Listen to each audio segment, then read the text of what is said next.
Live from the CBW Radio UK studios in Chelmsford, this is Off the Record with Big C and his trusty companion, Stinky Pete.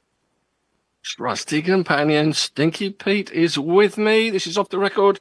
Thank you very much, Shaggy, as per usual, of course. Season 5, we're on episode 9, and that is unless my maths is wrong, 120 episodes now that we have. Well, we haven't yet because we haven't finished this one yet, but we're getting there. We're on episode 120. With us today, hi Pete, by the way. Hi. Hi. With us from down under. Well, it's a long time since you've been on the show. Always a welcome addition to the show. Is singer-songwriter and guitarist Austin Dunmore, who's in Melbourne, Australia, where it is, 6:42 a.m. on a Thursday morning. Is that right, Austin? That's exactly it. Yeah, great to be here again, Colin. It has been a while. Last one I did with you, I think, was the time capsule, which that was very enjoyable. Yeah, that was in July 23. So that was. Oh, I think actually I'm right in saying, because we did a show the next week. I did a show. I think Stinky Pete was off somewhere, probably in Saudi Arabia or whatever, or Le Mans or something like that. I think it was Le Mans, actually. Was it Le Mans? Okay. Well, yeah, we did one the following week, but the storms in Cleveland were absolute nightmares, so it got cut short. So yours is probably, before we had the hiatus, yours was the last full episode that we had. Was that the Band on the Run one? And maybe it was that one. There was the time capsule one, and then I think we highlighted a couple of favourite albums. Yeah. Okay, that was good. That was good fun too. Anyway, they're all good fun, and it's always great to have you on. This week, yeah, I know you got to leave a little bit quicker today than we normally might see you hang around a little bit longer, but today we've still got an hour and a quarter or so, certainly, I would have thought. We are doing singles from 1979. So our favourite singles, we're going to pick maybe half a dozen each, discuss them, maybe a few extras. I've got a few that people have mentioned to me as well. I can add on at the end, by which time you might have gone anyway. I don't know. We'll see. But what did you think, both of you, actually? Austin, you can start then. 79. Yeah. Well, just before we go in, I'll maybe brief you on some of the changes in my life. It has been a while. I got married, so I want to shout out to my lovely wife. That's a pretty big change. That is a change. Yeah, that is a change. Well done. Congratulations. Yeah, so that's January. We've been married for 4 months now. Yeah. And they said it wouldn't last. That's boomtish. I finished, I pressed the single. I'll say that I didn't release it. Which you probably both would have been wondering why there wasn't more noise around it. So I just got to the point where I had a pretty good feeling that it wasn't done, but I just wanted something physical so that I could publicize the project to get it over the final finish line. But basically, it's got to go back to the mix stage. But I've just put it on the shelf for a little while I kind of catch my breath and work out how the hell I'm going to do the next stage. So that's what's going on there. And the other thing that happened was I discovered hot stampers. So this collection of collective, I should say, over in LA that like a 10-man business or something that basically goes through record bins and compares individual records, takes note of the pressings and the pressing plant and that sort of thing, and then does a shootout on a massive high-end stereo and works out which copies actually sound the most true to life.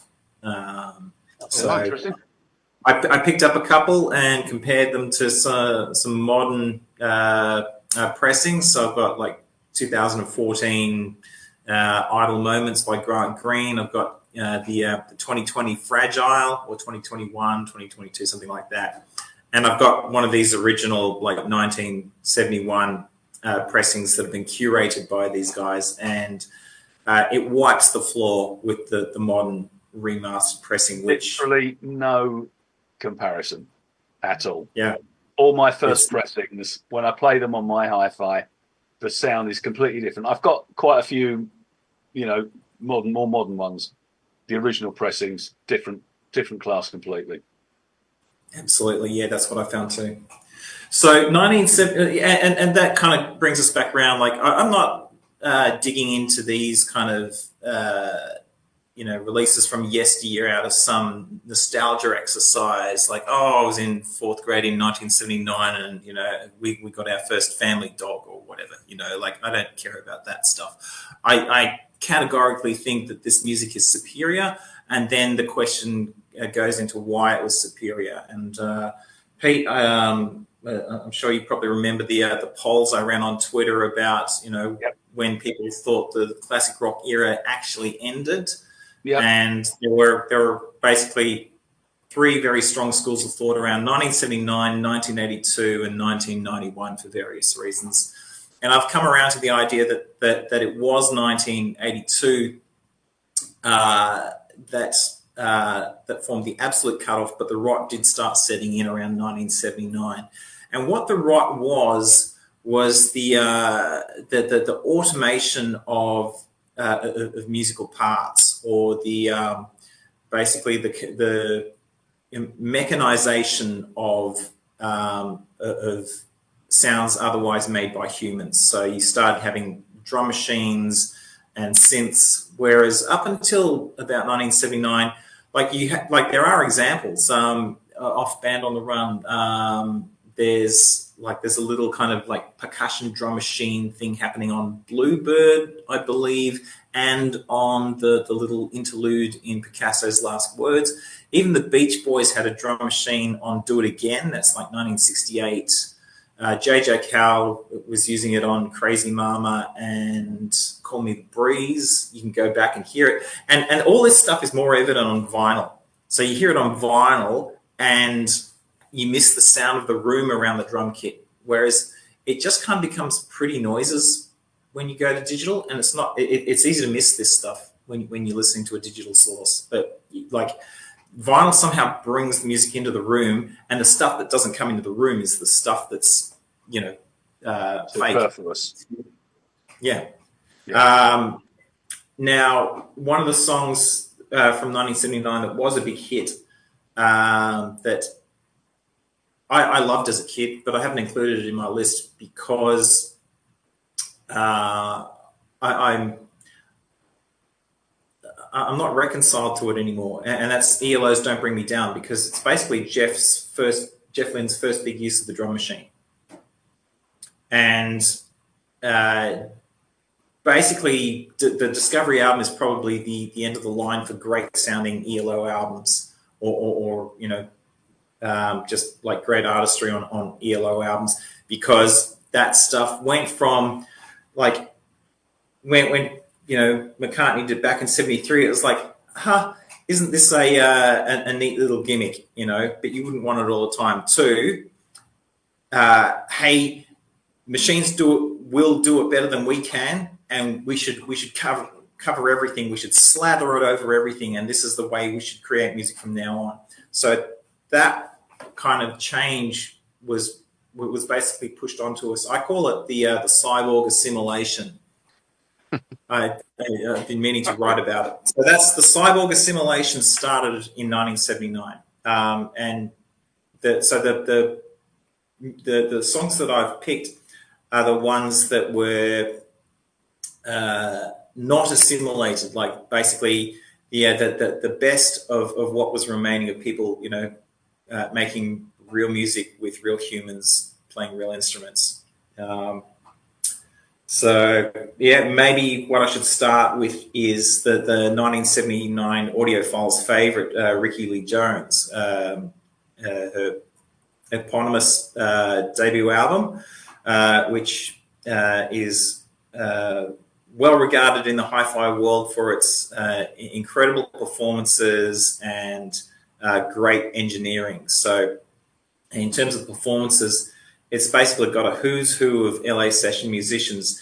They don't list them by track, so I don't even know who played drums, but there's Jeff Porcaro's on the sessions. Jeff Porcaro of Toto and Steve Gadd, who played with everyone. He was on like George Benson albums and whatever, like fusion, pop, whatever. We played with Steely Dan, didn't he? Yep. I'm pretty sure he's on one of the Asia tracks.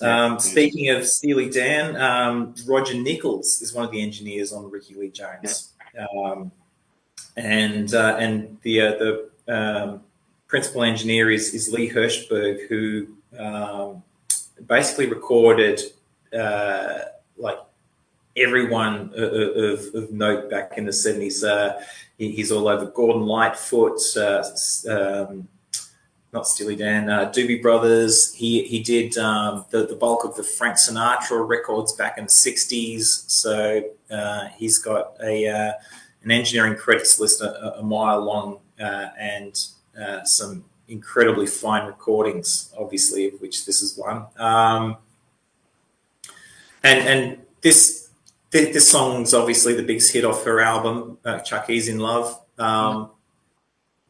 Yeah, I don't know if there's much to say about the song itself. I mean, great acoustic guitar lick. That's not something you come across too often on a pop song. And it earned her the 1980 Grammy for Best New Artist. It did. I think there were 5 winners. So anyway, it's one of those albums that I think is enduring. It's like it's quality art that it isn't going to go out of style. It's really a classic of its time, and that's why it's here. An iconic sleeve as well, isn't it? With the beret and the cigarillo. Yeah. Cool. Very cool. Very hip. Like someone called her the love child of Laura Nyro and Tom Waits or something. Who was a boyfriend at the time, actually. Yeah. But yeah, she's just got that kind of LA street hip kind of thing going on, and it's all through the lyrics as well, which is wonderful. Yeah, and that's a great. Easy, and the white boy's cool, and yeah, that's great. Dr. John plays keyboards on it. Michael McDonald backing vocals. Like there's just to name. In 1979, Michael McDonald was backing on pretty well every album produced. Yeah, because Ride Like the Wind, it was his moment. Yeah, that's right, it was. Yeah. And then shortly after that, Stevie Nicks had her moment, and she was all over everything. Yeah, that's right. Yeah. So, got the Cyborg Assimilation. Yeah, I'll just elaborate on that. So I've kind of adapted that from Mary Harrington's Cyborg Theocracy, and her expression is actually more accurate, but the average punter doesn't know what a cyborg theocracy is. But let me just unpack it for you. So basically, it's saying that the belief that machines can do anything humans can do but better is basically an article of faith, and it's not tested out in reality. And from this vantage point of seeing what happened to music 40 years ago, we can say, well, things suck compared to what they were capable of doing back then, and we know that we actually know that it's not true empirically, and yet they went ahead and pretty much ruined things for everyone. So we know that the revolution failed, but it was an article of faith. And what happened was the industry basically pushed it onto everyone. Said, we believe this, and we're going to push this belief onto everyone else. So it started with the drum machines, moved on to the compact disc in 1982, and then 1991 is when the phase out of vinyl and the move over to Pro Tools, Auto-Tune, and all the computer trickery that got us to the place where we are now, where we can't tell if anything's real or not anymore. So that's why those 3 dates are significant: 79, 82, and 91, because they are the introduction of 3 phases of cyborg assimilation. Okay. You'll be disappointed then, Austin, that your full assessment there and study of this of Cyborg Assimilation, and then to hear when I choose my songs, I've just chosen them like because that's the year we got our favourite dog or something. It's cat rather than a dog in my case. But yeah, I know what you mean. Yeah, drum machines are a bit they are a bit annoying to be honest. But that's one of the reasons why I didn't. Once you got out of '79 into the '80s, it tended to drift towards more produced, overproduced, and drum machines were the thing. Can you not tell when there's a real drum machine or not? Still? On music released today, Yeah. or music back in. Look, I still have discoveries about music back in the 80s. I remember watching a one of those kind of pull apart the recording YouTube videos with a producer, and he's listening to Def Leppard's Pyromania, and he stops on like a tom fill and goes, "Hang on a second, that sounds like that sounds like a computer. This doesn't sound like real drums." And I just went, "Oh my God, he's right. Pyromania doesn't actually have real drums on it." And that was an album I grew up on, so it ruined Def Leppard for me. No. Oh no. Well, I think that might be something to do with the fact that the drummer's only got one arm. I think we can give them. Well, I think he lost the arm. As a. I'm joking. But yeah, subconsciously, like you have to wonder about whether he didn't care about his arms anymore because he knew they were being used.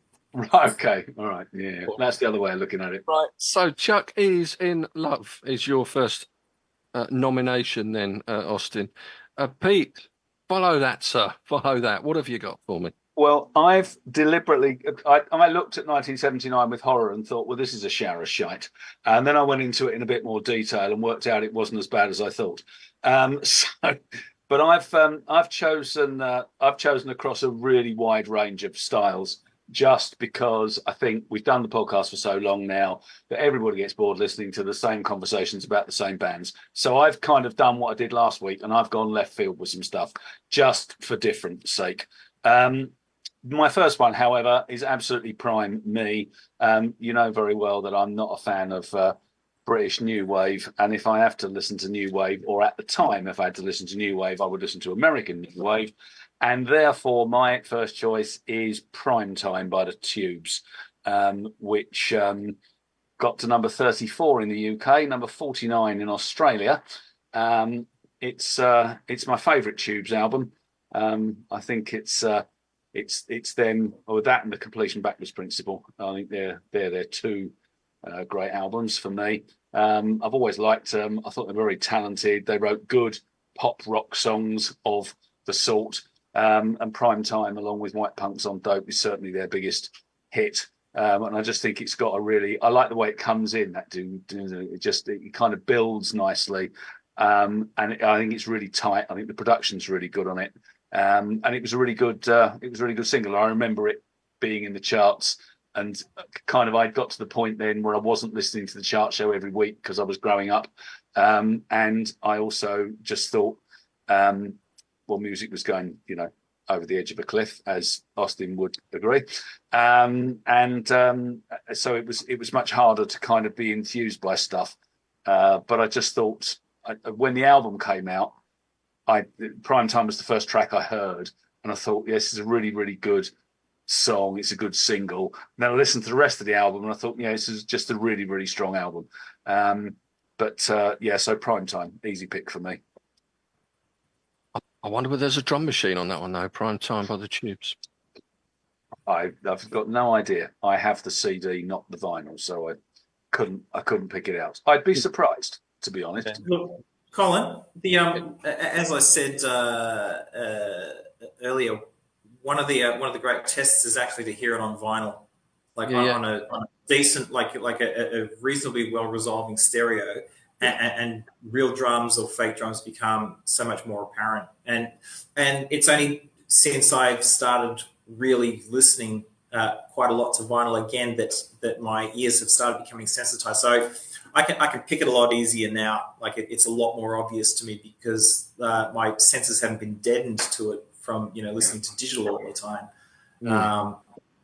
So it's I mean, just the fact that we didn't really know what was. I mean, when you're growing up as a kid, you don't know this stuff, right? You kind of have a vague sense of it, but you don't you don't know what you're hearing. You just kind of have faith that what you're hearing is musicians. That's it. Yeah, I agree. It's not just you that thought music went off a cliff, and you and Austin, Pete. It would be me too. I think music did disappear a little bit after, as I said earlier, probably as we went into the 80s. I can always find some decent music whichever decade. I think I can too. Absolutely. I think but I think that the difference is that the 60s and 70s there was so much good music that when you look at the rest, then it kind of is spread out over the next few decades. But I would argue now has come back with a vengeance. Certainly, guitar music and rock has. So yeah, I think it's. I think we're seeing a return to form for me in the last 10 or 15 years. The 60s and 70s music just influenced everybody else that came afterwards. I don't know what are the real big influences from the 80s and the 90s for artists nowadays, if you see what I mean. That's a really good point, Colin. And if you were talking about like rock or whatever, probably the last great influencer would be Guns N' Roses.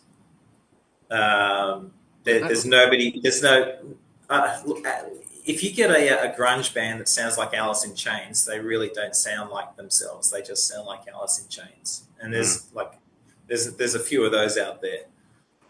Yeah, but I think you could argue a very strong case for albums like 10, and I think you can argue a strong case for bands like Green Day. Green Day are a proper three-piece rock band. They just are. But the thing is, who did they influence? Who's a great band that is strongly Pearl Jam influenced? Well, okay, I think that's a different debate. I think that's the argument that Colin's bringing up, which I agree wholeheartedly with. I think that that rock as a heritage pretty much stopped in the 80s. Yeah. Okay. We don't like the 80s generally, do we? Right. I'm gonna an album in for, or throw a song in for you anyway from the 79 era. A band that I've always loved, and people know this for sure. And the band was Rockpile, okay?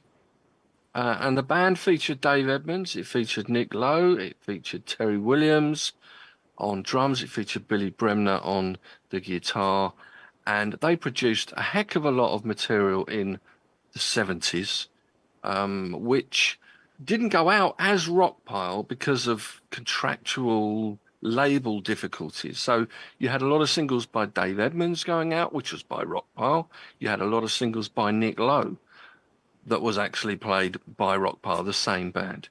And I plumped for a Dave Edmunds song from 79, one of my favourite Dave Edmunds songs.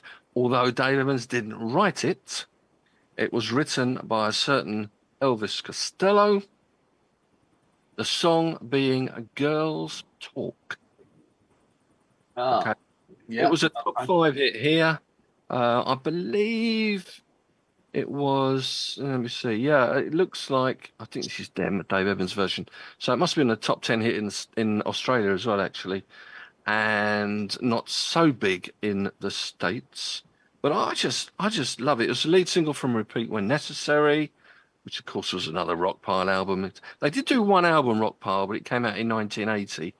And then they split up. I think Dave Edmunds and Nick Lowe, I don't know, they're just two geniuses that didn't eventually just clashed, I guess. So they only had one album as the band Rockpile. But this was 79. As I said, Elvis Costello, he gave an early version of it, of his song to Dave Edmunds in a quote, as Elvis Costello said, in a moment of drunken bravado. he gave Dave Edmunds the song. And I mean, there's a classic lyric. I often quote it, whether I'm on the radio or on the podcast as well. A typical Elvis Costello wordplay. It says, "You may not be an old-fashioned girl, but you're going to get dated." Yeah, it's a nice. I mean, it's just a song about, as Elvis Costello has said, maybe just a song about girls gossiping. But it was a mighty fine tune, in my opinion. It's Roger. I don't know whether you know Roger Bachirian. He's on piano. He was. I know he produced one of these horrible punk bands, new wave bands that Pete will hate. Well, maybe you would as well. But the Undertones and their first album on Sire. He was a producer of that. He's on piano on the track. It is ostensibly a rock pile release, but it's Girls Talk and it's Dave Edmunds. That's my pick. Okay. Yeah. Back to Austin. What we got? Well, I had Girls Talk. So Did you? for me, and the Dave Edmunds version. So I did a little bit of research on that myself, and Edmunds reckoned that Costello had handed it to him badly recorded on a cassette, played way too fast, and that Edmunds had basically substantially beefed up the arrangement, and doesn't think that Costello liked what he did with it, No. which is hilarious. And I've heard Costello's version. Look, Costello's another one. Elvis Costello's another one of those guys who is. He's like an audiophile kind of, favorite. The audiophiles love him. Armed Forces is meant to be this classic record, but I just cannot get past Elvis Costello's singing style. I just can't. I can't listen to him, unfortunately. So sometimes that happens. But if you don't like the vocal, the whole thing's ruined. Listen, I agree wholeheartedly. That's my problem with a lot of the stuff I don't like. I just don't like the vocals, and I can't get beyond that either because I'm a singer. And I just go, no, I'm sorry, I'm not having it. Yeah. So, Colin, the reason they couldn't go out as Rockpile was because Costello and Lowe both had contracts to different record labels, Edmunds, so I mean, yeah. So they couldn't actually put out a release as Rockpile because the labels wouldn't come to an agreement over who was going to license what to who. Like if an artist who was contracted to one label appeared on an album from an artist contracted to another label, one of the labels had to basically sign a release or whatever, and then on the album credits it would be like blah blah blah appearance courtesy of blah XY Records or license to that sort of thing. So all of that would have been worked out in the background, and probably royalty splits and who knows what else. So obviously Nick Lowe's on bass, which is really cool. But the band is okay. So listening to it on vinyl also brings out the energy of performances a lot better. I don't know if it's obvious or as obvious on Spotify, but you hear Girls Talk on a 45, and they are laying into it.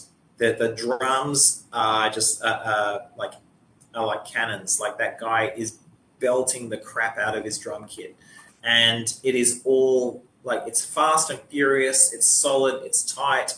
It's rich. It's complex. Elvis Costello has contributed a fantastic chord progression. There's about 10 chords in the thing. It's like change. Every couple of beats or something. So it really is just like a great, power pop, / rock single. And I mean, wow, like it's just one of those things. It's a bolt from the blue, and there's you can't really point to anything else like it after after it was put out. Maybe people don't even appreciate it for what it is. I don't know, but I absolutely love the recording as much as I love the song. The recording is great. So I'll move on to another one, which is American New Wave. I think we would call it American New Wave, and that's the Cars. They had their second album, Candy O, with a is it Alberto Vargas illustration of model Candy Moore on the cover. I think she's meant to be like reclining across a car bonnet or something. I don't know what's going on there. Maybe it's across a jukebox. Either of those images would work. But the song "Let's Go," and I think what the Cars did great was that they're all very capable musicians, with the possible exception of Rick Ocasek, who I think I've always thought was borderline. Like he's just barely capable as a singer. He sounds like he's right on the edge of his ability. But the rest, good songwriter though. Right. Okay. Can't knock him for that.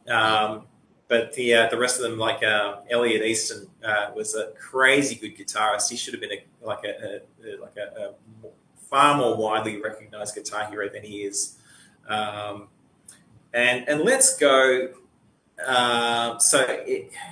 It sounds like it's chugging along on one chord, but they managed to make that one chord sound really, really interesting. And that was their genius as a band, is like stripping things down so they're so minimal that there's almost nothing going on, but then like teasing it out with clever developments in the arrangement, and so that was their shtick. It was really compelling.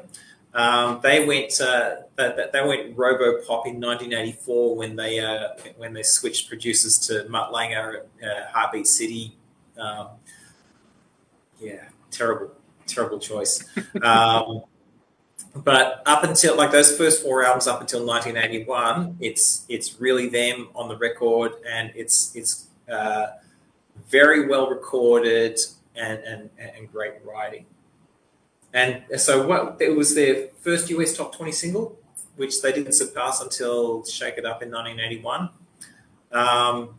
And lyrically, it's like a kind of brash, headstrong 17-year-old who's, going out clubbing underage, and like talk about like it's not her being exploited, it's her getting off the chain, like the agency is all with her, like she's the one saying let's go.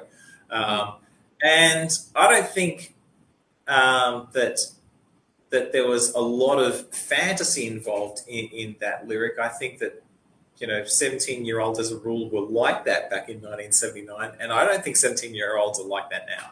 So it's also like a glimpse into maybe a better time in terms of the social fabric. Yeah, but I've got a couple of points then on the Cars. Then one, you mentioned Heartbeat City and the production went a bit down the drum machine. So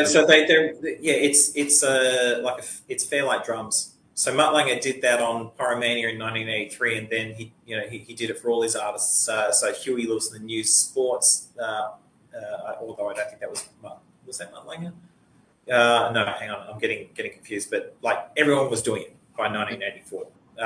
But the Cars certainly did on Heartbeat City. Those are not real drums. But ironically, that was probably their biggest album, wasn't it? Was it most successful album? I mean, it had Drive, which I mean should be pretty obvious that's Drum Machine. That was true, fair enough. And the other thing I was going to mention, Cars, is one of the songs I had was a Cars song. But what I've actually done is chosen. I'll just say this quickly. I won't say too much about it. I actually went for one that technically, originally in the States, certainly, maybe in Australia as well, it was released in late '78, but it was their debut single, Just What I Needed, which over here was the second single from the album, the first one being My Best Friend's Girl. Yeah. And we had Just Like What I Needed, and it came out in '79. So I actually chose Just What I Needed by the Cars. I do love a bit of the Cars, early Cars, pre drum machines then maybe. But yeah, that's the one I chose. I won't mention too much about it, but that was my Cars song. And you had Pete, did they make your list for American New Wave bands? No, sorry, never. That first album was okay, but they never major did it for me. They didn't appear anywhere on my list. So Yeah, look, I don't think they battered that deep in terms of song quality. Like they had some good singles for my money. That's Yeah. about yeah, as far as I well, go. that's part of the name of the game. Well then, Pete.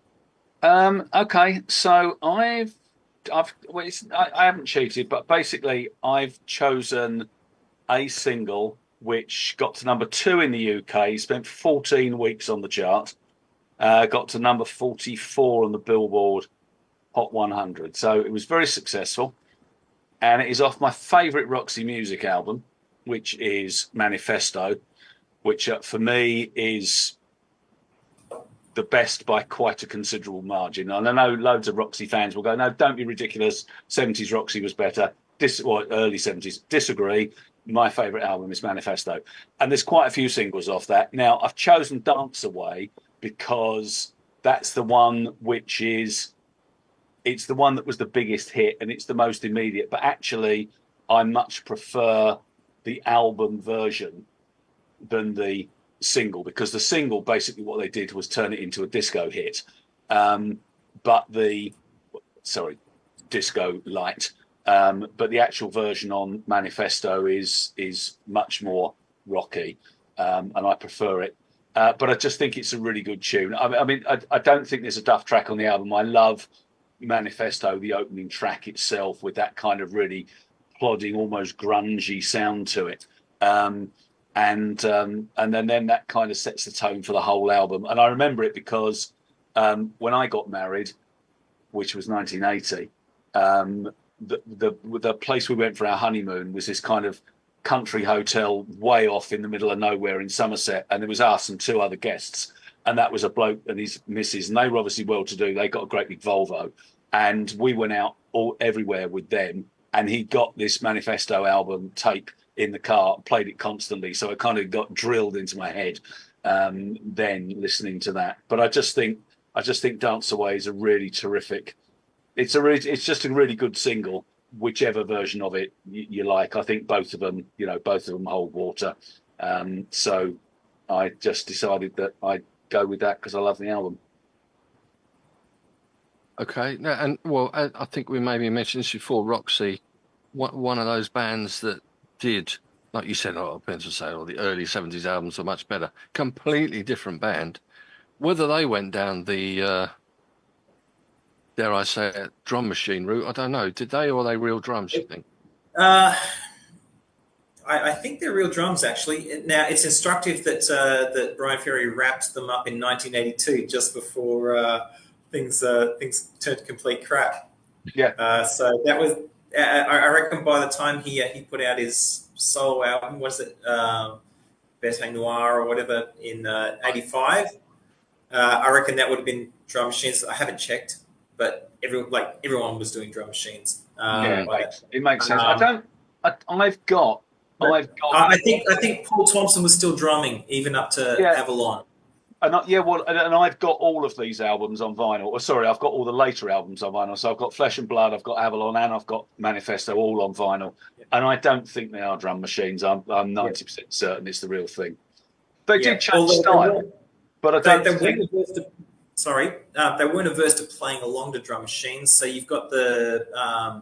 I think there's like a kind of like a programmed kind of pulse going through. Same Old Scene. You've got I was just going to say Same Old Scene has got a bit of electronic about it. Yeah, and the hand claps in Oh Yeah. So they were certainly.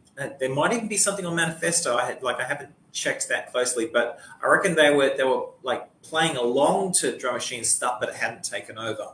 Yeah. So whether or not I don't think they bought into the idea that machines could do it better than. But I just think that Roxy wrote good. Roxy wrote good songs. They were good players. Yeah, I mean they were all they were good players, and Ferry can sing. I mean, whether or not you like the later croony stuff, you can have a debate about Ferry, the same as you can have a debate about Rod Stewart. But basically, he can sing. And the band, the band with Phil Manzanera and Eno. I mean, it was just a great band. And it wasn't rock. It was art rock. It was just damn clever. I just think they're really good. Anyway, I think Manifesto's their finest out.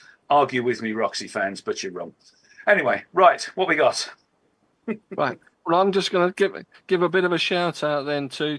I'm going to revert back then to the US new wave sound, and I think I'm right in saying that there was about a calendar year, maybe over 12 months, whether it was an actual calendar year or you over split between 2 years, where every single number one in the States was disco related.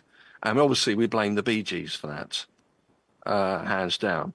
But I believe there was one exception in 1979, and it is that well-known Roger Daltrey stutter, My Sharona, and the Knack. I'm going to throw that in. June 79 from Get the Knack. I would definitely call that US new wave. I think I'm right in saying that, yeah. I don't know what anyone thinks of it. It was a number one both down under and in the States. Top 10 here in the UK. Not really sure whether they did many other songs. Possibly. I mean, they might have done a few, but nothing like. If you think of the Knack, you think of My Sharona. The hook to it is supposedly an inversion of the signature riff from Spencer Davis Group's "Give Me Some Lovin'," do do do do do, as opposed to do do do do do do. You know what I mean? Yeah. And the tom tom rhythm, they've decided, the tom tom rhythm of it is just basically a rewrite of "Going to a Go Go" by Smokey Robinson and it was Smokey Robinson, I think, Going to a Go Go, wasn't it? It's produced by Mike Chapman, massive hit in '79. I thought, I'm going to throw that in. And we talk about the Cars. I thought, I'm going to throw in My Sharona by the Knack. And it wasn't when we got our favourite cat. I just liked the song. Wish I'd never mentioned the Family Dog now. No. You keep stealing my thunder, Colin. So I had My Sharona on my list too.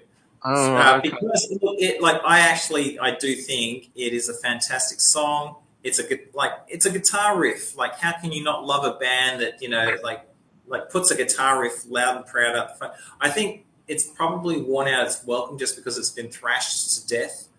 But look, they're obviously capable musicians. That guitarist, I don't even know the guitarist's name, isn't that a disgrace? That guitar solo is insane. Yeah. I've had this discussion with other guitar gunslingers, and the kind of the kind of bend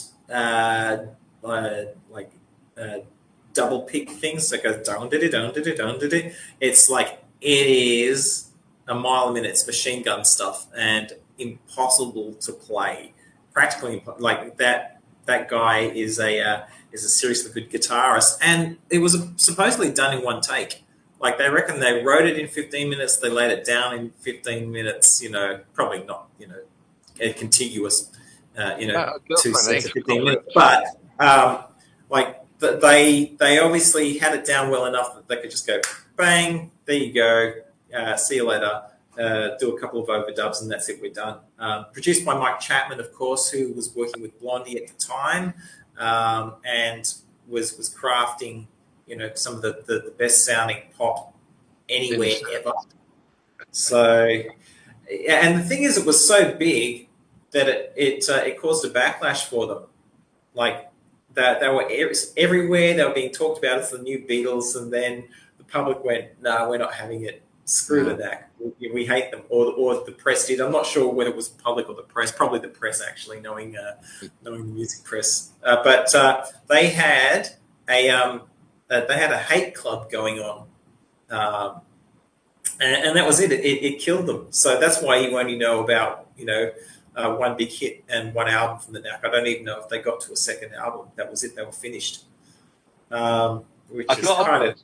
The guitarist, sorry to interrupt there, Austin, was called Burton Avere. There you go. That's a name that more people should know.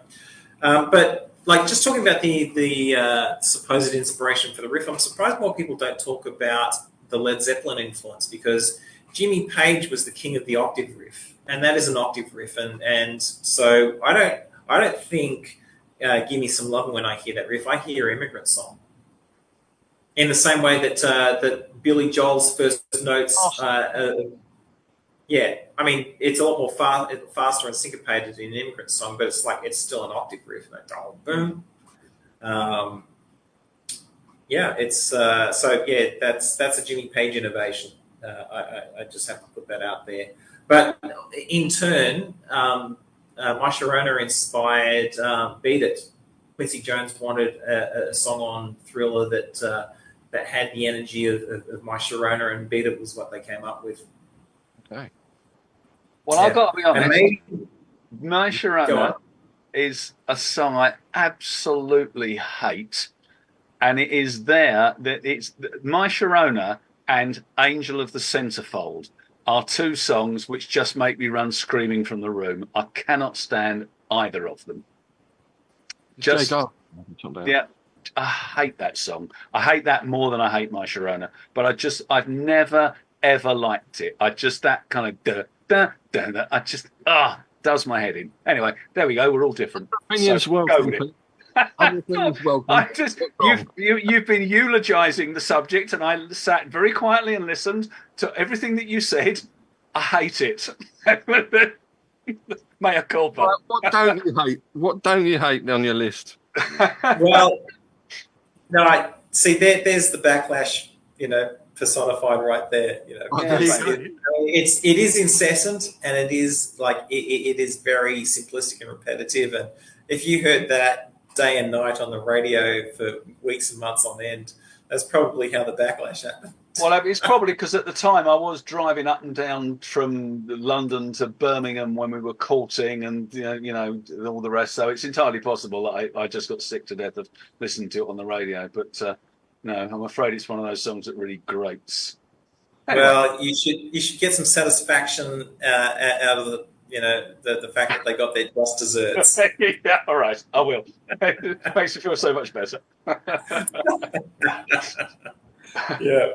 But talking about Michael Jackson, maybe I'll move on to his 1979 big hit, "Disco," they call it. I'm not sure if it deserves to be called. Every good song that happened in the disco era just deserves to be called disco. But don't stop till you get enough. It probably is disco, but it's just very good disco. Disco tends to be a pejorative in my mind, but. It was Michael Jackson's first number one, or US number one, in 7 years. The last time he pulled that trick was with Ben back in 1972. It's another one Pete hates, I think. Yeah, it was the first song that he wrote for himself as a solo artist. So I think he might have had co-writes on songs for the Jackson 5, the Jacksons, whatever. But this was his first song credit for himself in his own right. And just in terms of the production, it's got a 6-piece brass section, it's got a string orchestra, it's got a full 5-piece band, 2 guitars. So obviously that clean kind of funk guitar,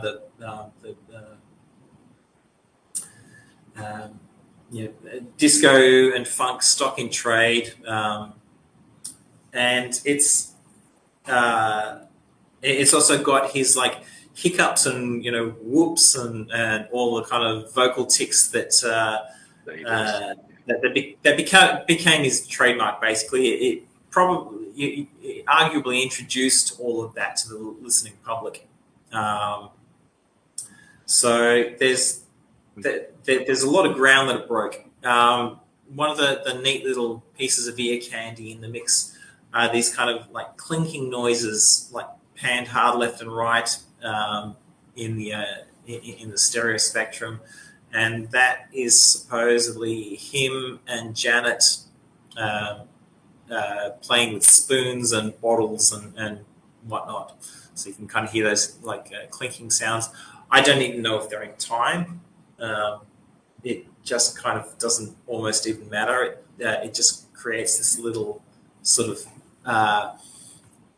counterpoint over the top, and it's a great infectious song, very, very well arranged. Obviously, Quincy Jones clearly knew what he was doing. I mean, just try and find something like that that's as listenable as that is, and as well recorded as that is, from any other artist, anytime, ever. And that's one of the things that the Cyborg Assimilation squashed out of Song Productions was brass sections and string orchestras, and replaced them with synth approximations, and we became a lot poorer for it. 100%. Agreed. Yeah, agreed. And basically, if Quincy Jones is on the knobs, you're going to get a good album and a good song, aren't you? I mean, he's a genius producer as well as being a genius musician.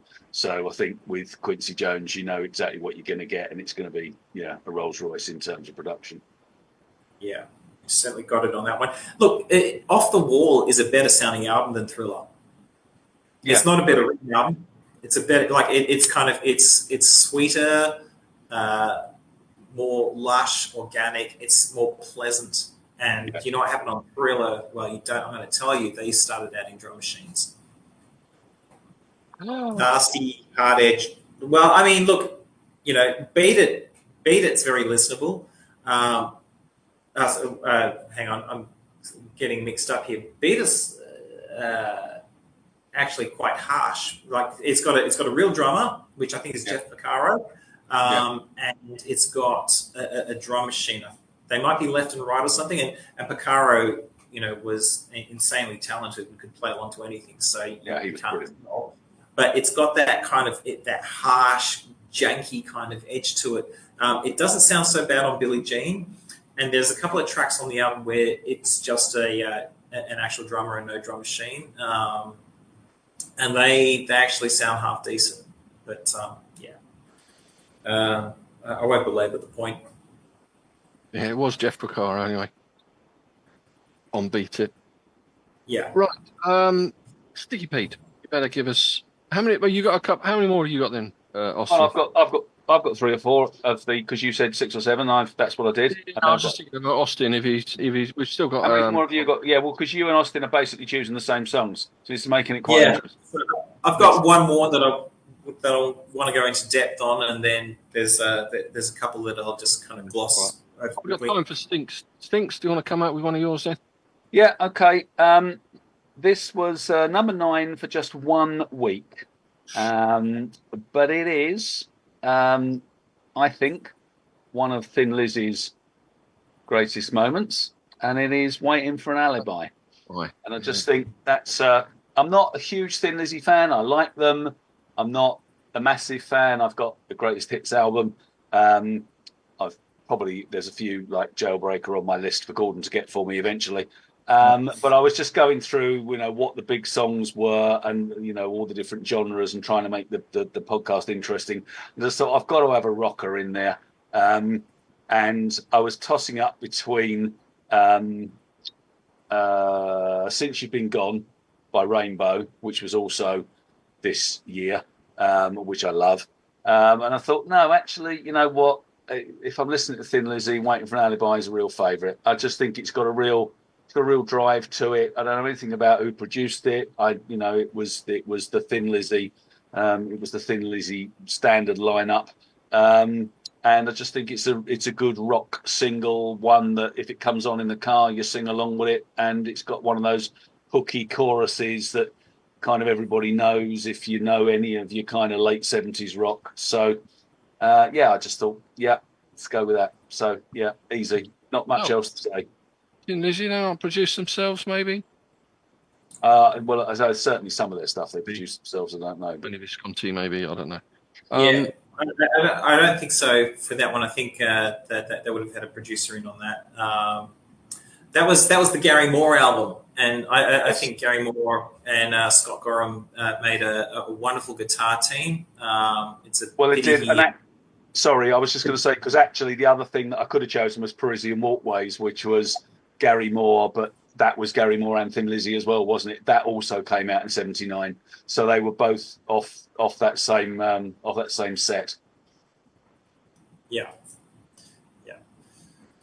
Okie dokie. And the song "Waiting for an Alibi," the bass guitar's got this like flanger effect or something on it, which is pretty cool. Not too many songs. It's not standard.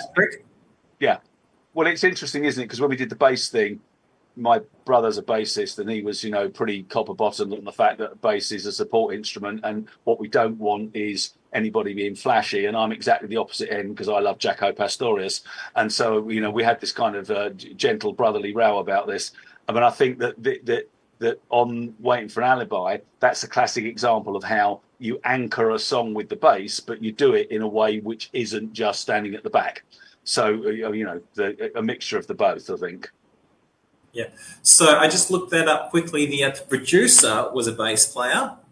He was David Bowie's bass player, Tony Visconti. Yeah, that's what you said, wasn't it? Yeah. Colin said, Or maybe Tony Visconti, but I wasn't sure. Right. Visconti's a great figure. So he's also a Stone Cold Killer strings arranger. So he arranged the strings on Band on the Run, 1985. He did like all of the T-Rex singles that have got strings on them. He produced T-Rex, David Bowie, and a bunch of others. Really top-notch musical talent there. So which is your one you're going into in depth then, Austin? Through us. Was Colin going to... You can do yours. I'm wary of your time, that's all. So if you want to go into your one, that's fine. The last one that I really care about from 1979 is Dream Police by Cheap Trick. Yeah, exactly. It's a great song. And I think they kind of built on the kind of the synthy riff in Surrender. It's got this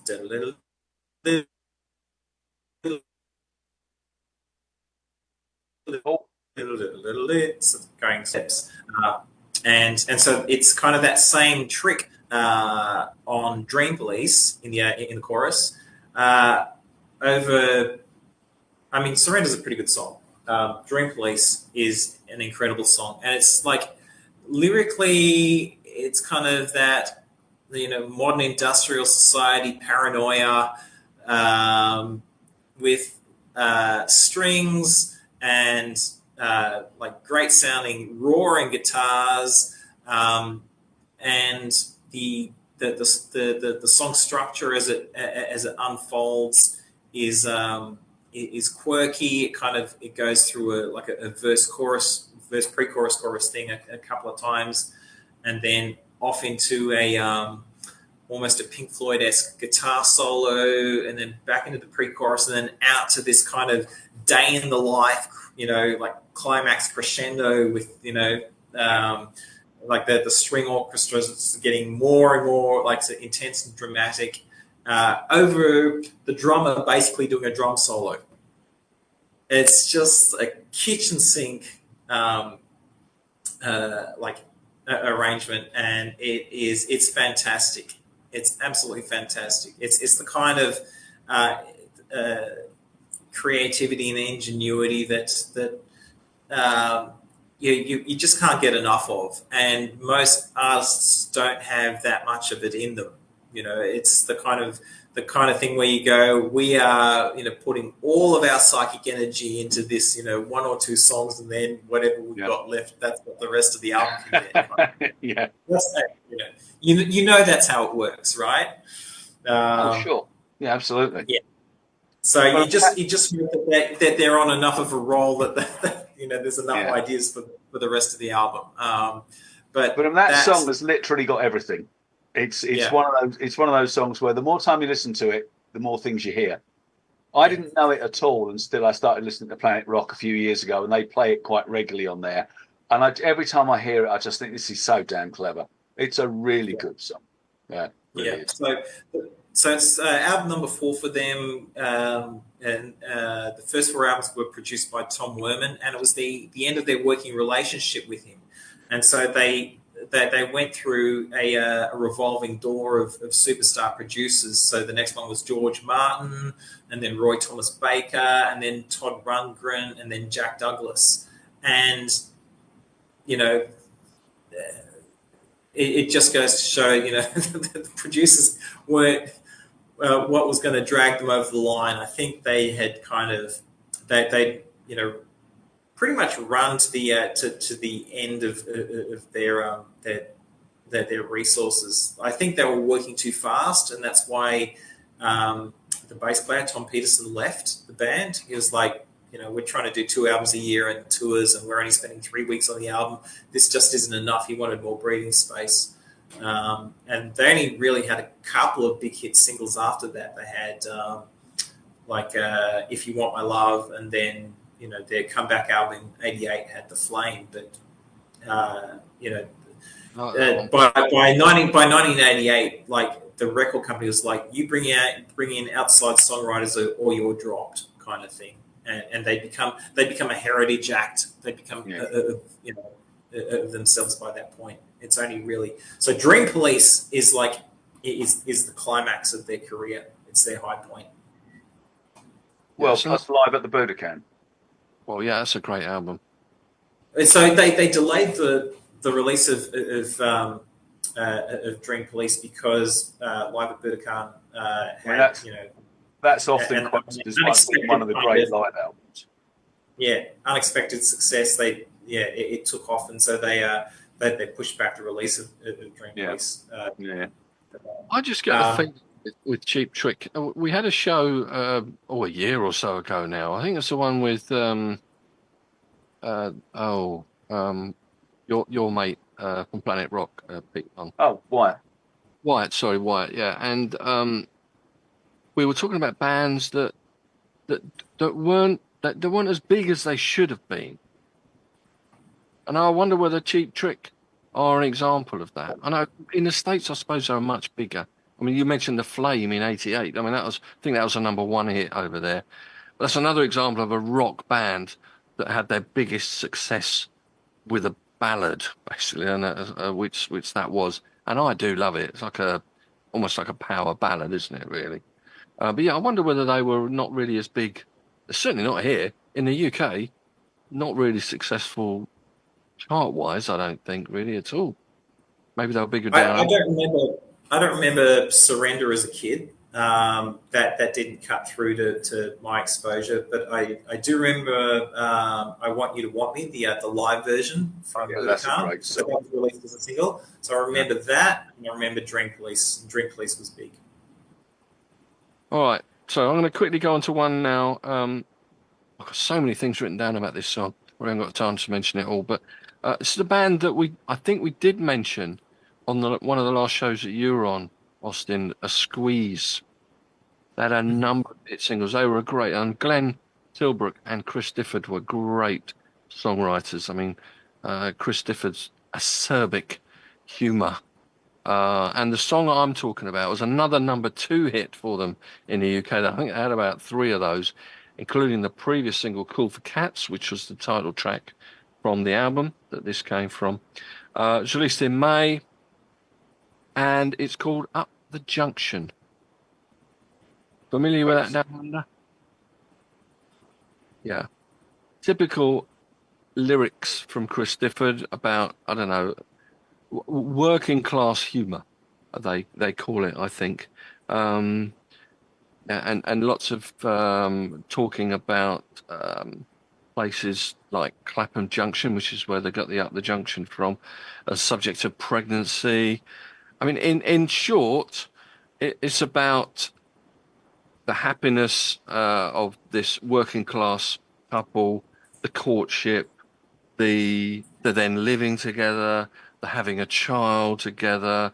Man gets a job, he saves money, but by the end he falls into alcoholism, and she is with another man. That's the line. The devil came and took me from bar to street to booking. Yeah, that's right. Great line. It's a great line. And I mean, they didn't mention the song title at the junction to the very end of the song. Glenn Tilbrook said that was because if they didn't have a chorus, they didn't have a chorus in it. It would have been spoilt and interrupted with the chorus. It would have interrupted the flow, shall we say, of Chris Difford's acerbic lyrics. If they had a chorus, so it was quite a novel hit, and lots full of half rhymes as well, a bit Macca like, like in Macca's Rocky Raccoon, he'll rhyme Bible with rival, for example, but they'd rhyme ready with telly in this song and kitchen with missing. But yeah, I think it's a great song. I love Squeeze. It's not on the album that we were talking about, East Side Story, on the podcast from back in July last year, but it's a good song, and it's a great song actually. One of my favourites of Squeeze, with still, Jules Holland, of course, on the keyboard, and prior to Paul Carrack taking over. Yeah. Gene Lee's, the lyricist Gene Lee's would have called those family rhymes. Family rhyme. They're not exact rhyme, but they're in a basically the same family. Yeah, that makes sense. Yeah. How are we doing for time for you then, Austin? We've got another 10 minutes or so. Do you want to do one more of yours, Austin? Because then have you done six then? I have done 6. Basically, I'll just touch on a couple of other things that were happening in 1979 that weren't starting to be swallowed by the Cyborg. All were starting to be swallowed by the Cyborg. Okay, so let's talk about the Eagles and Heartache Tonight and those dreadful drum machine hand claps, whatever they were. Now, I think the kick drum is real. It's just a badly recorded kick drum, and Bill Sinchik, their kind of latter career producer, doesn't have a reputation for sweet sounding records. Glyn Johns, the early producer who did the first 2 albums and I think most of 1 or 2 tracks, he's obviously legendary.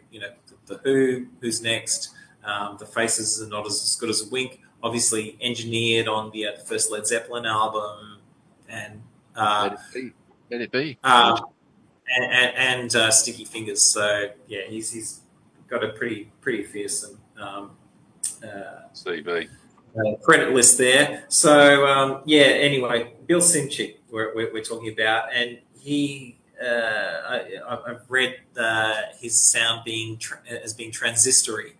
And not great, and the Eagles were creatively exhausted. They had just they poured everything into Hotel California, gone on a massive tour.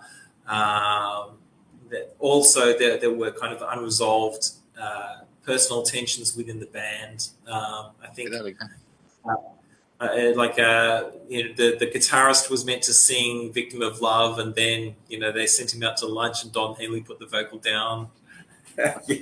And imagine being out on tour and having that simmering away, here we go, we're going to do that song that I was meant to be the vocalist on again, So I saw them on the Hotel California tour. They were great. Yeah, they showed up to the studio basically without a single idea between them, and then tried to piece something together. And you can just hear they're exhausted, they're done. This was on The Long Run, wasn't it? The Long Run, that's right. Yeah. And so Heartache Tonight, they've still got a little bit left in the tank. It's it is a great song. It's a fun song, but that bloody hand clap, it would have been so much better a song without it. It's such a janky gimmick. And the funniest thing is that I've heard that hand clap sampled, or even the whole beat sampled, because there's a section where it's just the kick drum and that hand clap or whatever. And so other bands have now used it, of course, in our digital age where you can recycle anything and everything.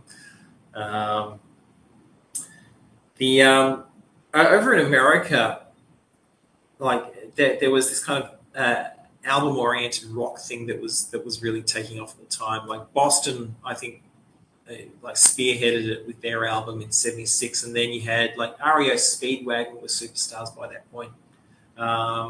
Journey was starting to break out, and their single from '79 was "Love and Touch and Squeezing," which I do like. I'm not sure it's a great song, but the vocal build up at the end is very cool. And so that was Steve. They had Steve Perry on for like a couple of albums by that point. They hadn't recruited Jonathan Cain from the Babies on keyboards yet, which they would do in '81 and have their massive breakout with Don't Stop Believin' and the Escape album. But like they were building up at that point, and that's what they were up to at that stage. And then obviously there was disco, which has been maligned, but I don't think, it kind of swamped things for a couple of years, but I don't think it had any lasting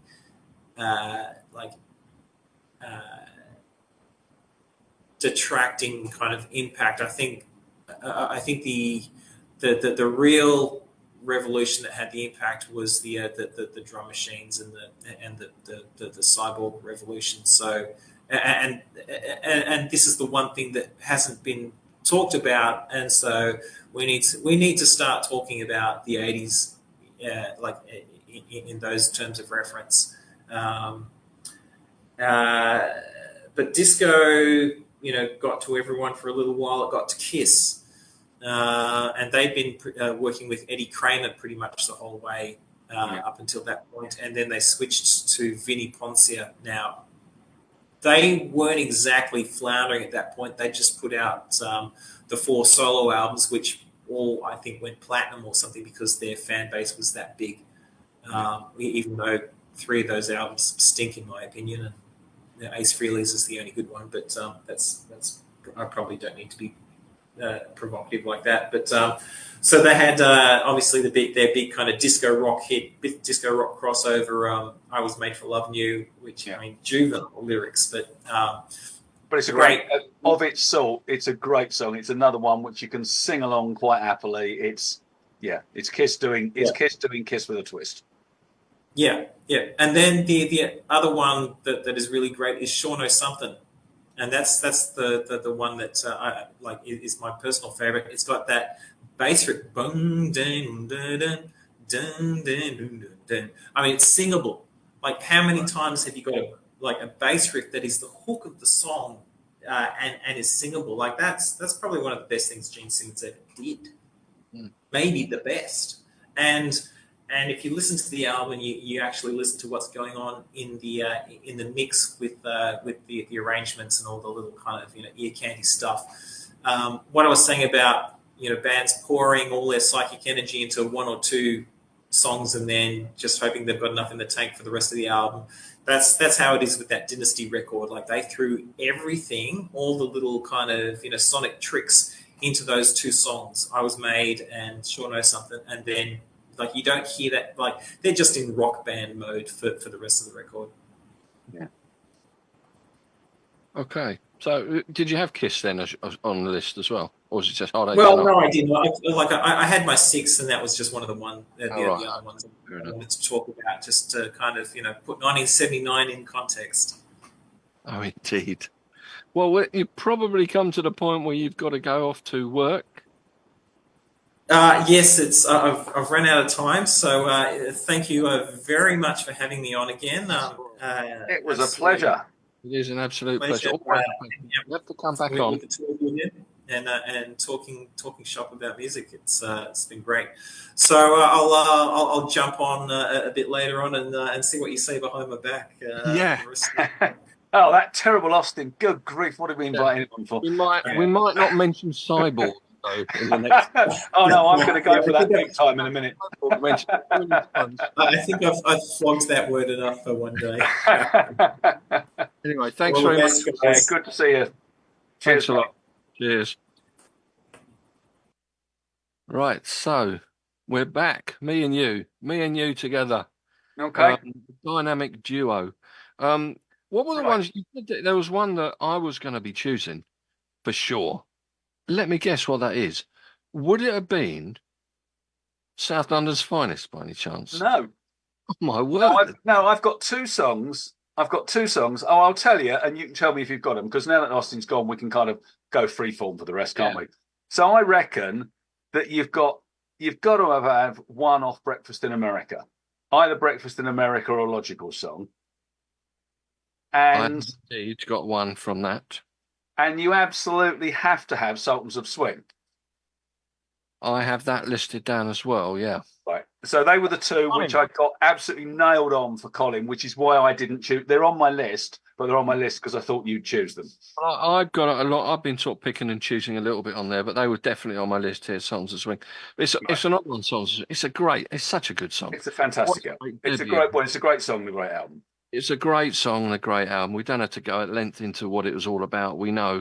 I think we must have mentioned it before. Oh, It is quite amusing. Your mate, the old English teacher that you had, my English teacher, Mr. Knopfler. Mr. Knopfler, sitting in a pretty empty pub in Deptford, I think it was, and with a Dixieland jazz band playing in the corner, and and at the end, the singer just stands up and said, "We're the Sultans of Swing," and he found it quite funny, the sort of the surroundings and their appearance with a sort of grandiose title, and a lot of the things that are meant to the Sultans song. of Swing in Deptford, it doesn't really have a ring about it, does it? Sultans of Swing, yeah, odd one because it was actually I looked at this a couple of times because Sultans of Swing was actually released in '78. It was released. It charted in '79. Yeah, it did. Yeah, it was totally flopped in '78, but then was reissued Re-released. And we have a few of those, as I will on the show tomorrow morning. There's a couple that some have requested actually. I think was that '79, and I look at it and think, yeah, maybe they sort of maybe were just released just before or whatever. There was a '79 album which I would have had the single off. And then, to my horror, I discovered the single was 1980s. I was very upset about this, so I couldn't have it. Which was Sailing by Christopher Cross. Oh, not Russia. No, Sailing by Christopher Cross, which I love that album. I've played it to death over the years. And that was released in '79, but the single didn't chart until 1980. So I had to bin that off. Okay, I've got a couple which are kind of different. In America, by the way, the song Breakfast in America, that's on my list. Oh, Breakfast in America was the one you had, right? Because I was going to choose Logical Song, and I thought, well, it's boring just talking about Supertramp. Yeah. But anyway, so here we go. I'm going to go with what did Austin call it? The Cyborg what? Cyborg Assimilation. Okay. I'm going with a song which was number one for 4 weeks on the UK chart. And Wyatt played it the other day on Planet Rock and said, I absolutely love this song. And I messaged him and said, I absolutely love this song too. And it is Our Friends Electric, Tubeway Army. It's a great, great single. And now, I'm assuming all of it is synth and drum machines and everything else.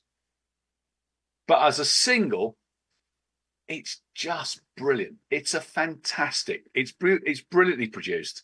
And I just think it's a fantastic song. And every time I hear it, you just go, it's one of those songs which has got the ability to transport you back instantly to when you first heard it, where you were. And it was kind of like that thing moving from the 70s into the 80s. And I remember in the 80s when I was working at Cadbury's, I remember going out with all the people I worked with on the belt on a Friday night, and we'd go to the clubs in New Brighton and Birkenhead and God knows where else.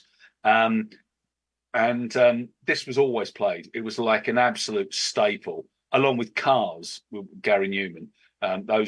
Which was also '79, and I just think that they've got it's just that real synthy produced sound, total antithesis of everything that I grew up listening to. But I just think it's wonderful. It's a great single. Technically, I guess what an official one-hit wonder, actually, Or because Chew My Army, yeah.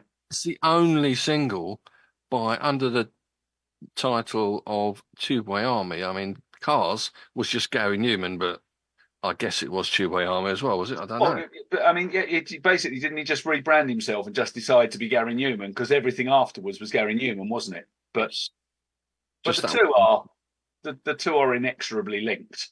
Definitely. It is a good song. It is a good song. Now, at the time, you say it takes you back in time. Actually, most music does that for me, to be honest. It does for me too. Not Tubeway Army, but yeah, I know what you mean. I certainly know what you mean.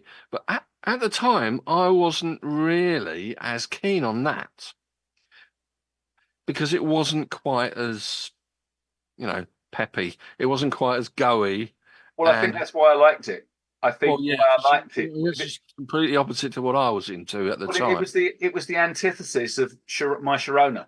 What I didn't like about My Sharona, it was this kind of, thing like you were on speed, and I just like that kind of. It's almost, you can't say laid back, because laid back you think about Laurel Canyon and the Allman Brothers and stuff like that. But it was. I don't know. It was moody. I like moody music. I always have done, and I think that it was moody, but no, definitely not upbeat. No, it's definitely not upbeat. I mean, I like the single, but I mean, I would hands down pick My Sharona over Our Friends Electric every day of the week. So that's where we differ. No. As usual, we differ. Play My Sharona in the hour that I'm not listening tomorrow morning. Probably will be played at one point. I think the follow-up single was requested. I think Mark requested the follow-up single. Yeah, tomorrow, CBW Radio, 8 a.m. to 1 p.m. UK time, that is. I'll be playing all tracks from 1979, and I've got loads of requests to fit in. You're going to give me some of these. I assume you just give me some of the ones that you've mentioned tonight. Well, and I've got some others on my list which I didn't mention.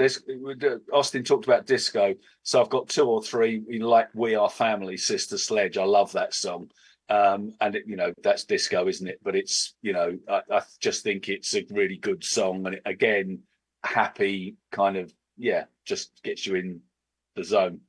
And Chic. Maybe as well. Maybe was you got anything? I had that. Isn't on my list, but again, it's a really good song. I think there's one that I looked at. I thought, is it La Freak? Yeah, La Freak. Yeah, I think it might. One of them, I think I looked at, entered the chart in something like the 16th of November, 1978. I thought, oh, that's not 79. Then I noticed it's in the chart for 16 weeks. So obviously, then it was in the chart, so it qualifies.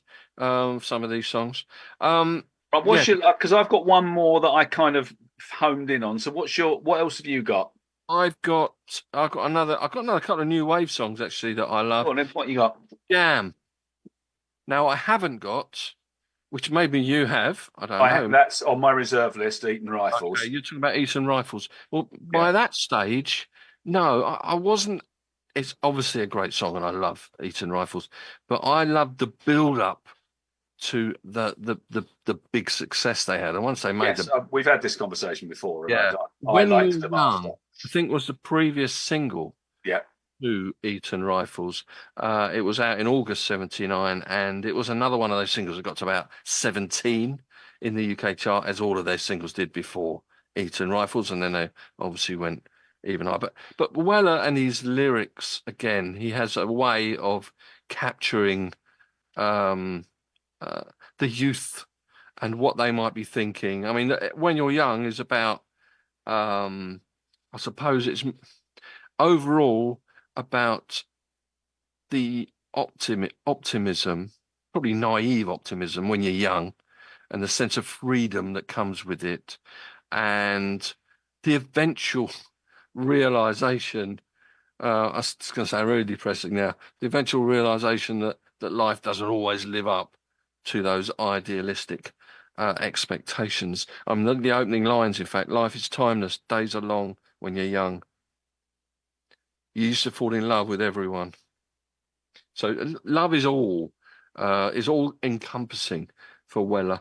And then he realizes, but by the end, tears of rage roll down your face, but still you say it's fun, which is like a slow blend of frustration and defiance, refusing to let the challenges dampen his spirits, but maybe it did. Life is a drink, and you get drunk when you're young. Indeed. And then when you set up your dreams to have them smashed in the end, I just think he's just a great songwriter. I think you know that, and you think No, he is. absolutely. No, I'm a big fan. I don't think, as I say, I prefer later Jan, but I absolutely. Young. And the other one I had was it's actually the Buzzcocks, but it isn't their famous hit. In fact, it wasn't a hit at all. Very oddly, I think, because it's superb as far as I'm concerned. It's a song. It showed Pete Shelley, the songwriter, typical Pete Shelley fodder. He's sort of he can write a punk love song like no one else could. He's like he was quite sort of geeky and gawky kid sort of thing, that the sort of guy that punks generally wouldn't allow into their club.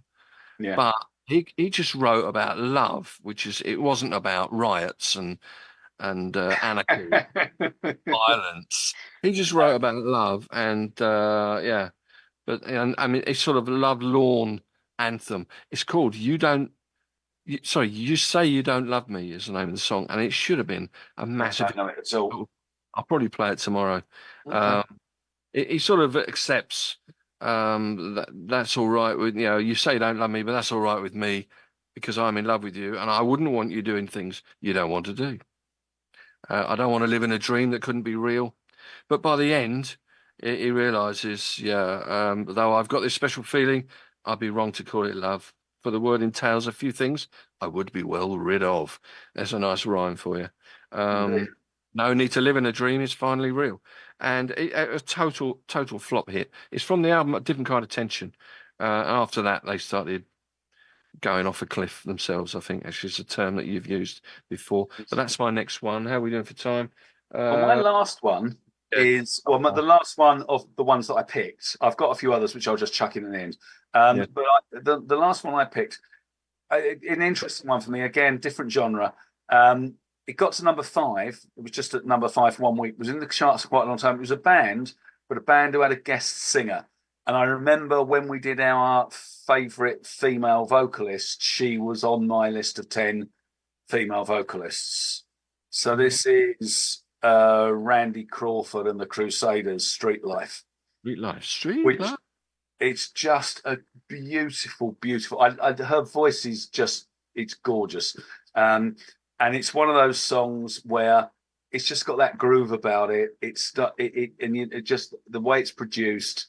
The Crusaders are a really talented band. Are they? What are they? Are they? They're not jazz rock. They're not.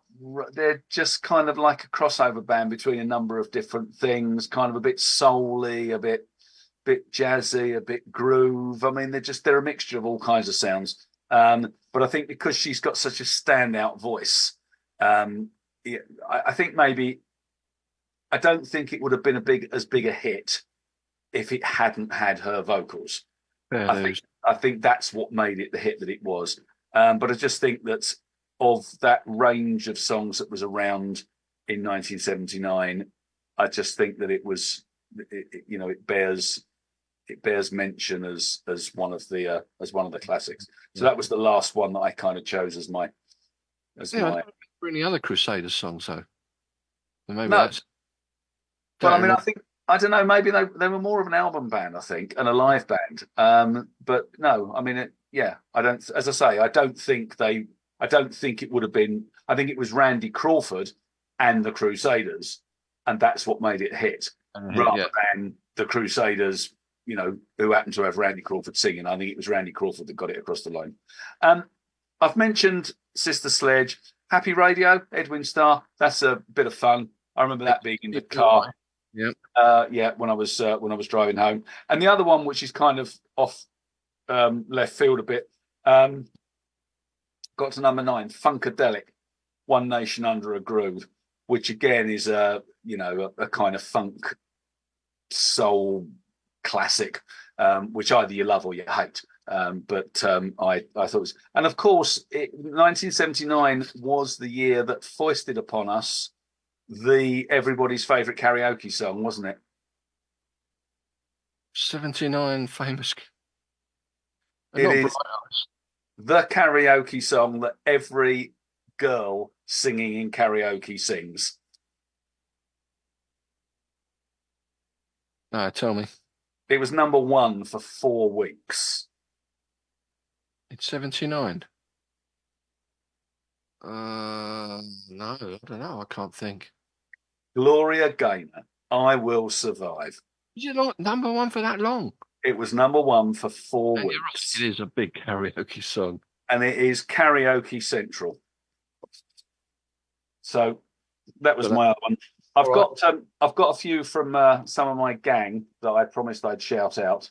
So, but you've got some of those. Do you want to do Graham? Well, I mentioned those. I just got a couple more I was going to throw in because it mentioned Saturn's Finest earlier on. I had to not. I couldn't not include Whatever You Want. Was that then? Yes. Okay. That's what I thought. You'd have that down as a solid 100%er for me. Whatever You Want. Yeah, from October '79.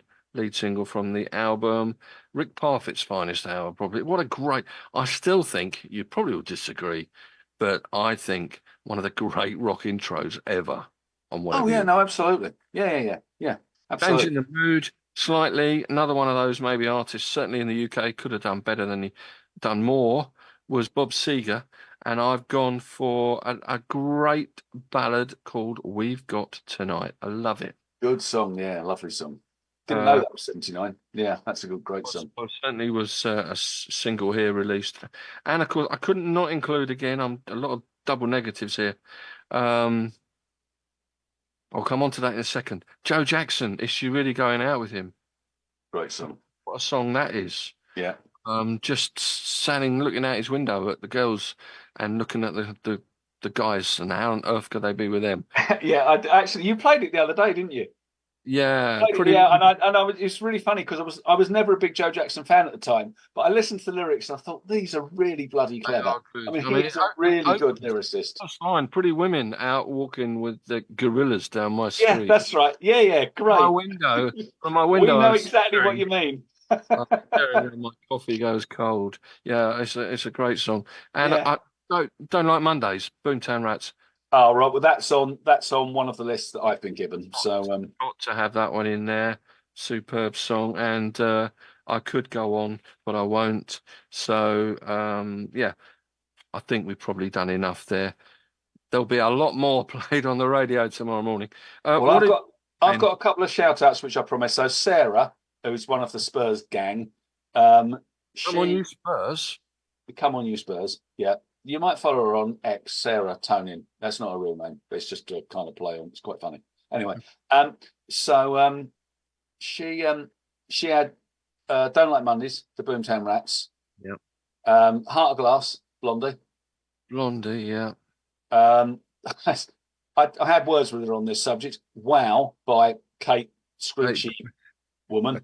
Nights in White Satin, the Bloody Moose.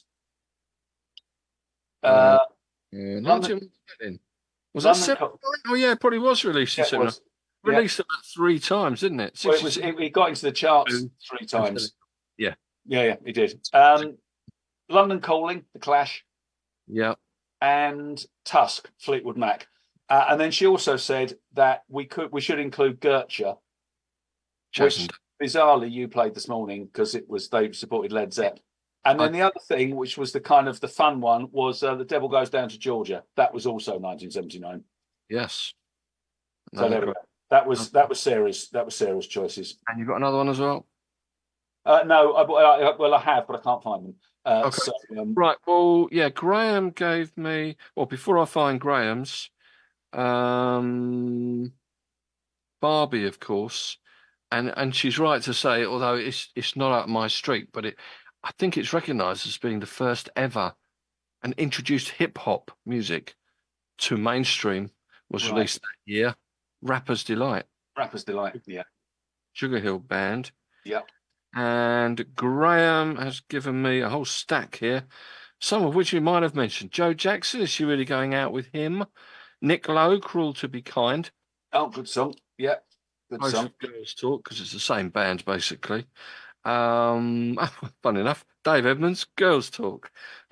Joy Division and Transmission. See, I was never really a massive. No, I wasn't a massive Joy Division fan, but The Clash, London Calling.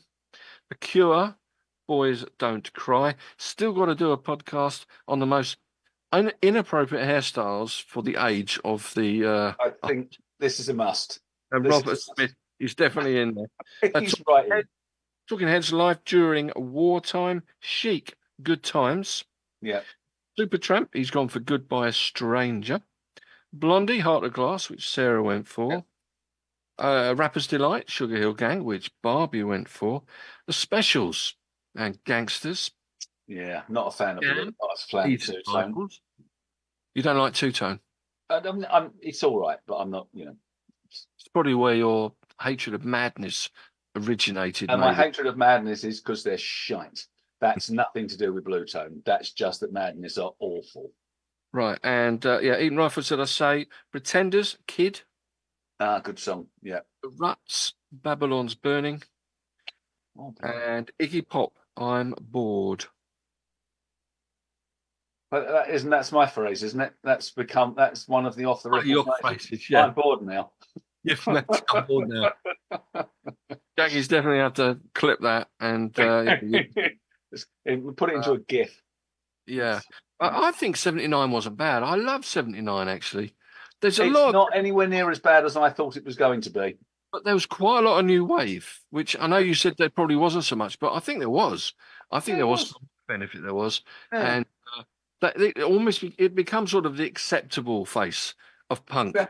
New wave, and I mean, I was never into the fashions for punk, and I did love a lot of the 2-minute thrashing punk songs that were the decent ones, but the less melodic ones I never was really into.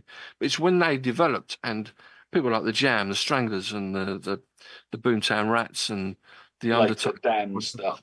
Yeah, I think. I mean, and obviously there are ones in the States as well. Blondie, Heart of Glass, actually. Probably said this before. It's probably my least favourite Blondie song. Don't know. They went disco. They went disco. They went big time with that song. I think Heart of Glass, but it was their biggest hit. It was. Well, that's because it was danceable. Yes, and I still like My Sharona. And there are loads more besides. Now, if you want to hear these songs. Some of these songs that we mentioned today on the podcast, and a hell of a lot more, tune in to CBW Radio tomorrow morning. I'll be on air at 8 a.m. here in the city of Chelmsford, the birthplace of radio. And I'll be with you about 9 o'clock. Yeah, you'll be with us about 9 o'clock, but I'll be on at 8 through till 1 p.m. And it's all, and I'll probably go beyond actually, because I've got a playlist of so many. Can add a few more on maybe from today as well. Like Dream Police. I didn't even think of a Dream Police. Great song. I had I Want You to Want Me, which I do love, but not that song. Maybe that will go on as well. So yeah, that's to look forward to tomorrow morning. That's it, I suppose. This podcast will be posted to the usual fora over the weekend by Shaggy to Google Podcast, Apple Podcasts, Spotify, Anchor, you name it, all the usual places. And, of course, one day we will be on the BBC. The BBC. The big brother corporation. Big bastard C. Yes. Whatever. It's good enough. And, we will be on there. So, thanks again for you, Stinky Pete, and thanks to Austin. I know you're not with us, but thanks for joining us. Hopefully we can get you back on again, and we can talk about some more music, and maybe not mention Cyborg, Assimilation. We're all cyborged out now. It's fascinating. It always is. It always is fascinating when Austin comes on. Yes. So thank you very much, Pete. We'll be back on next week. You're here next week, yeah? It's a week I am. after. Yeah, it's the week We'll work after. out a topic for next week.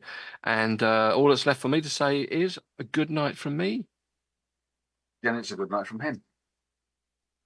Not half. Thank you very much.